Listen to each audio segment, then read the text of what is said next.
திங்கள் பகவான் திருமுகம் காண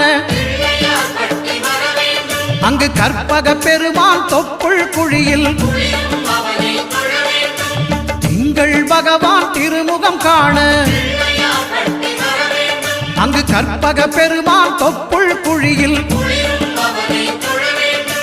பார்க்கடல் பிறந்த சந்திர பகவான் கணபதி வயிற்றில் நிறைந்திருப்பான் எங்கள் கற்பகத்தானை கண்டவர் தமக்கு தீரா பிணிகளை தீர்த்து வைப்பான்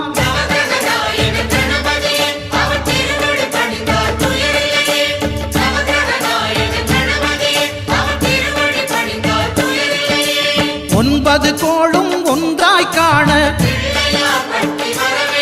அங்கு கற்பகம் என்னும் கடவுளின் மெய்யில்